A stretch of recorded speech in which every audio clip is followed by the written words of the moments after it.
Good morning बच्चों। आज 11वीं के अर्थशास्त्र में अध्याय 15 देखेंगे, स्वतंत्रता की पूर्व संध्या पर भारतीय अर्थव्यवस्था। तो अध्याय 15 में हम हमारे देश की अर्थव्यवस्था के बारे में जानकारी लेंगे। तो स्वतंत्रता के पूर्व संध्या पर भारतीय अर्थव्यवस्था। तो भारतीय अर्थव्यवस्था स्वतंत्रता के पूर्व कैसी थी? स्वतंत्रता के समय भारतीय अर्थव्यवस्था, स्वतंत्रता के समय की अर्थव्यवस्था कैसी थी उसी को देखेंगे। पहला पॉइंट दिया है, स्वतंत्रता के समय भारतीय अर्थव्यवस्था की प्रकृति, स्वतंत्रता के समय भारतीय अर्थव्यवस्था की संरचनात्मक ढांचा और स्वतंत्रता के समय भारतीय अर्थव्यवस्था की मुख्य विशेषता।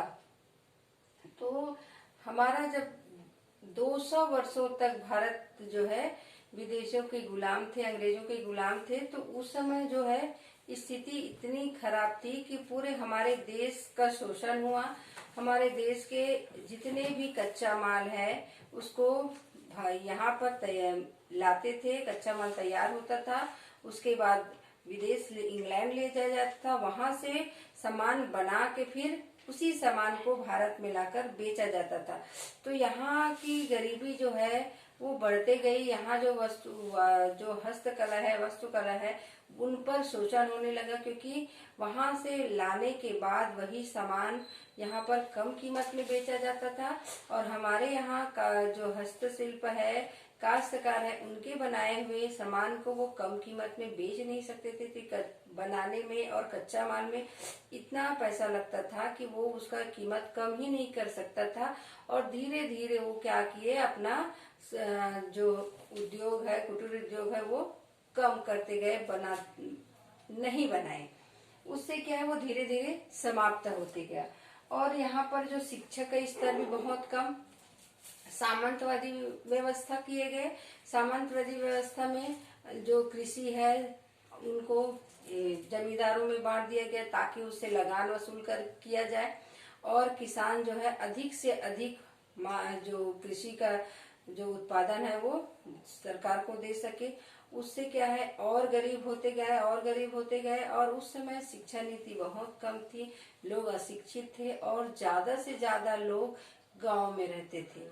सात में से 6 जो है गांव में रहते थे और 1 शहर में रहते थे। तो उद्योगों का भी विकास नहीं हो पाया। उद्योग का कम विकास का यही कारण है। और दूसरा हम देखते हैं कि अशिक्षा, गांव में रहते हुए बहुत ज्यादा उनका जीवन स्तर जो है निम्न था, तो वो आगे अपने बारे में सोचने में असमर्थ रहे और विकास कम हुआ। तो गरीबी इतनी ज्यादा थी स्वतंत्रता के समय, स्वतंत्रता के पहले, कि वो अपने बारे में कम ही सोचते थे। शिक्षा का दर कम, मृत्यु दर अधिक, जीवन स्तर, गांव में रहना, गांव का जीवन स्तर बहुत निम्न, बिजली की व्यवस्था नहीं, सड़कों की व्यवस्था नहीं, जैसे तैसे जीवन चलता था। तो स्वतंत्रता के समय भी वही स्थिति, क्योंकि स्वतंत्रता के समय जब हमारा भारत जब स्वतंत्र हुआ उस समय की स्थिति बहुत गरीबी तो थी, क्योंकि धीरे धीरे विकास, एकदम से कोई भी चीज का विकास नहीं हो सकता। तो धीरे धीरे पटरी में लाने के लिए बहुत ज्यादा प्रयास किए गए, बहुत ज्यादा मेहनत किए गए। तो देखेंगे स्वतंत्रता के समय भारतीय अर्थव्यवस्था में, स्वतंत्रता के समय भारतीय अर्थव्यवस्था की प्रकृति किस प्रकार की थी। तो उसमें देखेंगे अर्ध विकसित अर्थव्यवस्था। स्वतंत्रता के समय भारतीय अर्थव्यवस्था की प्रकृति में देखेंगे अर्ध विकसित अर्थव्यवस्था, गतिहीन अर्थव्यवस्था, अर्ध सामंती अर्थव्यवस्था, घिसी हुई अर्थव्यवस्था और विच्छेदित अर्थव्यवस्था। अर्ध विकसित अर्थव्यवस्था मतलब बहुत गरीब, हमारा जो देश था। अर्ध विकसित मतलब बिल्कुल गरीबी, ना लोगों के पास खाने के लिए, पहनने के लिए, ना अच्छा मकान, कुछ सुविधाएं नहीं थी उस समय। अर्ध विकसित में उस समय की जो स्थिति हम देखेंगे, जैसे स्वतंत्रता से पूर्व क्या करते थे, हमारे देश से कच्चा माल को भारतीयों को कच्चा माल देते थे और इकट्ठा करते थे, पूरे देश के कोने कोने से लेते थे और उस कच्चा माल को इकट्ठा करते थे, इंग्लैंड ले जाते थे, वहां से वस्तु बनाकर फिर भारत में बेचते थे। और भारत में पूरा इंग्लैंड का ही सामान बिकता था। तो मुनाफा किसको होता था? इंग्लैंड को होता था। तो धीरे धीरे पूरे देश को वो खोखला कर दिए थे। ऐसी, और जब रेलों का विकास भी किया उसने, शिक्षा का भी विकास किया, तो शिक्षा का विकास, शिक्षा का फायदा कौन लिए? कुछ भारतीय ही ले सके। और रेलों का विकास अपने लिए ही किया, क्योंकि कोने कोने से जो कच्चा माल है उसको लाना और अपने बनाए हुए माल को कोने कोने तक भेजना, इसके लिए रेलों का भी विकास अपने ही स्वार्थ के उद्देश्य से किया। सड़कों का जो भी विकास हुआ वो अपने ही स्वार्थ को देखते हुए उसने किया था। तो उसमें बहुत सारे जो काम है वो अपने स्वार्थ के लिए करते थे। भारत के लिए कुछ नहीं करते थे। वो जितना भी है अपने इंग्लैंड को और अधिक विकसित करने के लिए करते थे, और ऐसे धीरे धीरे हमारा जो देश है वो गरीब होते गया। तो अर्धविकसित अर्थव्यवस्था में देखे हैं कि अर्धविकसित अर्थव्यवस्था जो बहुत ही गरीबी, ना यहाँ उद्योगों का विकास हुआ है, ना ही यहाँ पर लोगों के जीवन स्तर में सुधार हुआ है, गरीबी है, शिक्षा है, यातायात का साधन नहीं है, बहुत सारी समस्या हुई थी। गतिहीन अर्थव्यवस्था है, जो हमारी अर्थव्यवस्था है वो बहुत ही गतिहीन, धीमी गति से धीरे धीरे धीरे धीरे, जिसमें गरीबी को हटाना नामुमकिन था, बहुत निम्न स्तर। अर्ध सामंती अर्थव्यवस्था, सामंत अर्थव्यवस्था तो अर्ध था, उसमें सामंती अर्थव्यवस्था दिया था, अर्ध था, उसमें बहुत सारे जो व्यवस्था थी वो कृषि का जो है किसानों को नहीं दिया जाता था। किसान जो है बहुत सारा जो अपना कमाया हुआ, जो उत्पादन किया हुआ जो अनाज है उसको आधे से ज्यादा 3 हिस्सा वो देते थे, अंग्रेजों के पास चला जाता था। कुछ ही बच पाता था जो उनके लिए ना खाने को होता था, ना उसके लिए और जो सुविधा की वस्तुएं हैं वो जुटा पाते थे। घिसी हुई अर्थव्यवस्था, हमारे देश में जो उद्योग के जो ये थे मशीन थे वो घिसी हुई, मतलब बहुत पुरानी हो गई थी। उनको सुधारने, ना उसमें अच्छे से उत्पादन हो पाता था, ना उसको सुधारने के लिए हमारे पास पैसे होता था, ले जाके कहीं सुधारे उसके लिए हमारे पास वो रकम नहीं होता था। तो उसी घिसी हुई पुरानी मशीनों में उत्पादन करना, जिसमें लागत अधिक आता था और उत्पादन कम होता था, जिससे माल को बेचने में अगर हम उसका उत्पादन लागत अधिक आएगा तो उसको कम कीमत पे बेच ही नहीं सकते, तो उसमें हमको बहुत नुकसान होता था। विच्छेदित अर्थव्यवस्था, जो हमारी अर्थव्यवस्था तो विच्छेदित थे, अलग अलग विच्छेदों में बटा हुआ था। अब देखते हैं अर्धविकसित अर्थव्यवस्था की जो है, अर्धविकसित अर्थव्यवस्था के जो प्रकार हैं। कृषि प्रधान अर्थव्यवस्था, हमारे जो स्थिति, गरीबी की स्थिति का कारण पहला कृषि प्रधान अर्थव्यवस्था। हमारा जो देश है भारत देश, वो कृषि प्रधान अर्थव्यवस्था। 70% लोग गांव में रहते थे और सबका व्यवसाय कृषि करना ही होता था। उस समय जो है सरकार जो है, जो अंग्रेज है, वो ज्यादातर लोगों को इस बात के लिए प्रेरित करते थे, इस बात के लिए उसको बाध्य करते थे कि वो कृषि उत्पादन ही करें।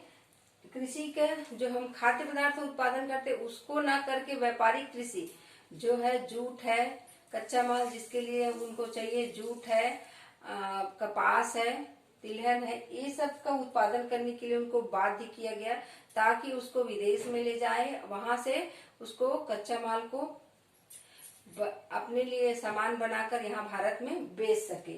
तो बहुत सारा जो ये कृषि का सामान है वो व्यापारिक कृषि उत्पादन के लिए कहा गया। फिर उसके बाद है उद्योगों का कम विकास। उद्योगों का भी कम विकास हुआ, क्योंकि उद्योगों का कम विकास होने का वही कारण है कि यहाँ पर आधारभूत जो उद्योग है वो बहुत कम, जो हमारे आधारभूत उद्योग कहते हैं कि जो पहले तो हमारे यहाँ सड़क की व्यवस्था नहीं, शिक्षा की व्यवस्था नहीं, और हम कहाँ से कैसे करें, तो छोटे छोटे उद्योगों का ही विकास हो सका है। जो हमारे जरूरी सामान है, माचिस है, कपड़ा है और खाद्य पदार्थ तक है, और जो बड़े बड़े मशीनों का है और लौह इस्पात संयंत्र का, वो हमारे देश में विकास नहीं हुआ था, जिससे हमको पैसा नहीं मिलता। अब हम उसी अपने ही घर में अपने ही लिए अपने ही खाने का सामान ही बनाते रहे, तो उससे क्या है, हमारे देश का विकास नहीं हो पाया।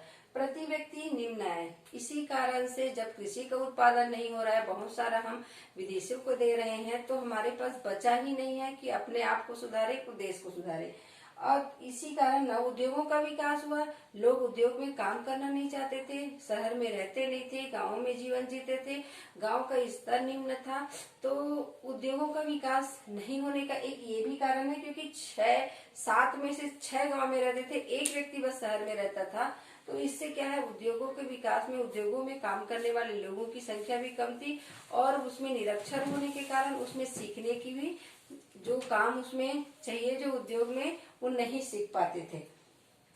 इसी कारण लोगों का जो आय है वो प्रति व्यक्ति आय बहुत ही निम्न था। 230 रुपए प्रति व्यक्ति था, जो बहुत ही निम्न गरीबी की रेखा से नीचे की ओर बताती है। तो हमारे देश में जनसंख्या अधिक था, क्षेत्रफल भी इतना कम नहीं था, उसके बाद भी लोगों की आय जो है बहुत निम्न था। निरक्षरता भी एक कारण है।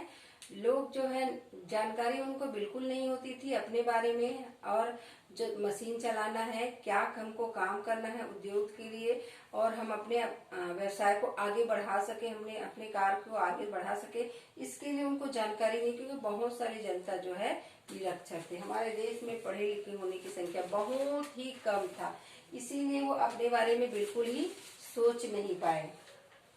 5वां दिया है शहरों में जनसंख्या का कम अनुपात। शहरों में जनसंख्या का अनुपात मैं बताई हूँ, 7 में से 6 लोग गांव में रहते थे, एक सिर्फ शहर में रहते थे। इस कारण से कोई भी काम जैसे उद्योगों का है, व्यापार का है, उत्पादन का है, ये काम बहुत ही कम होने लगा, क्योंकि गाँव में लोग अपना जीवन स्तर उसका निम्न होता था, गांव तक सीमित थे, गांव शहर से जुड़े नहीं थे उस समय, तो आवागमन का साधन नहीं था, बिजली की व्यवस्था नहीं थी, तो उनका सोच निम्न था, वो अपना विकास नहीं कर पाए थे, और गांव शहर में नहीं जाने के कारण उद्योगों का भी विकास नहीं हो पाया, वो अपने बारे में बिल्कुल नहीं सोच पाते थे।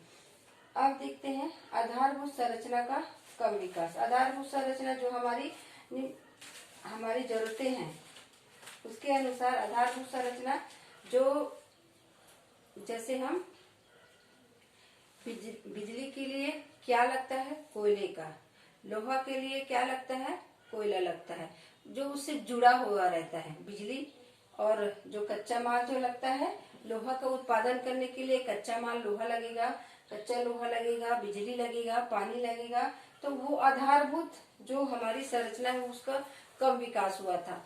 जैसे हम बड़े बड़े कपड़े का फैक्ट्री खोलेंगे तो कपास आधारभूत उद्योग वो नहीं हुआ, कृषि का कम उत्पादन जो उससे जुड़ा हुआ रहता है, आधारभूत उसी के आधार पर वो खड़ा रहता है, वो उसकी संरचना का कम विकास हुआ था। आयात पर निर्भरता, हमारा जो देश था पूर्ण रूप से आयात पर निर्भर था, यही बना के रखे थे अंग्रेज लोग, क्योंकि ये पूरे तरह हम पर निर्भर रहे, ये हमेशा कम ही सोचे, अनपढ़ रहे और हमारे पर ही निर्भर रहे, यही सोच के ऐसा ही विकास वो किया था शुरू से। और उनका विकास करने का यही था कि ज्यादा से ज्यादा जितना भी रेल का है, सड़क का है, यातायात का जितना भी विकास किया था वो अपने लिए किया था, न कि भारत के लिए। तो आयात ज्यादा होता था और हमारे देश में उत्पादन तो कम ही होता था, क्योंकि अंग्रेज जो है कृषि का में भी व्यापारिक फसलों का उत्पादन करने के लिए कहता था, तो खाद्यान्न का भी कम होता था। तो मशीन जो सिलाई मशीन है, छोटी छोटी वस्तुएं, वो भी हमको आयात करना पड़ता था। तो बहुत सारी चीजों का, खाद्य पदार्थ से लेकर मशीन तक का हमको आयात करना पड़ता था, जो बहुत ही खर्चा है।